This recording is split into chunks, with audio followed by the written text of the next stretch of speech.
This is an article I've been waiting to see for a while. So it says the rooftop solar.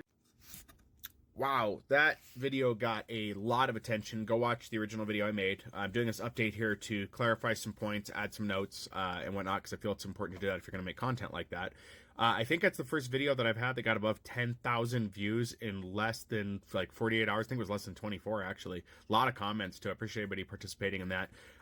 So to update here, to clarify, if you're watching that and you want some more information, it looks like California gives a lot more tax incentives, and it looks like it is helping people there because utility rates are much higher. So it may be worth it in California, but the state seems to be heavily subsidizing what people are doing. Looking at some articles online, it does look like the payout is a lot higher. Colorado, for example, here, it looks like a lot of the utility companies are paying around 2 cents per kilowatt hour, and it looks like the panels are producing a kilowatt hour each day, or 2 kilowatt hours a day, I think is what it was. Let me look into that here. So it says that on average, a solar panel will produce about 2 kilowatt hours of electricity a day. So let's update that. If you have 15 panels, then you're getting about 30 kilowatt hours.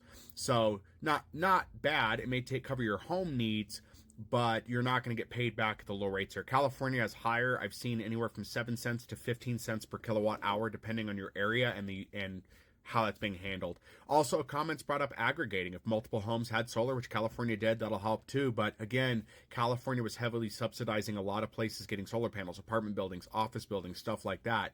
Places like Colorado, that's not happening. And as I mentioned in another comment to someone in a reply, if you're in places like Texas or Florida, you're not getting any of these benefits. So, California seems the best deal. And all in all, if you're going to do it and you can do it yourself, that's probably better. But at the end of the day, the tax credit isn't going to be a benefit to you if you're using that to pay for the solar, if you're giving it to solar salespeople. So I'm not going to get into in depth here. I just wanted to do kind of an update on that video and just kind of tell everybody, that I appreciate them engaging with the video and getting just the amount of attention that it got.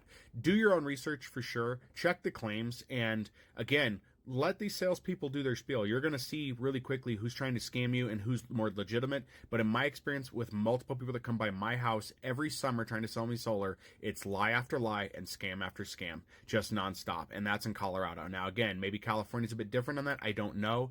But based on the comments, a lot of people still had negative experiences there with some of those solar companies.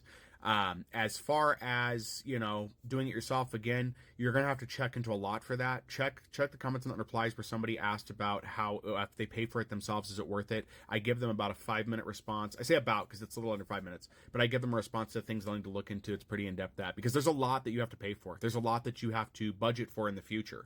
So, and there's so many variables, but I feel like that response, as short as it was, gives you kind of something to work with. So hope that helps. And again, everybody, thank you for the engagement. I really do appreciate it.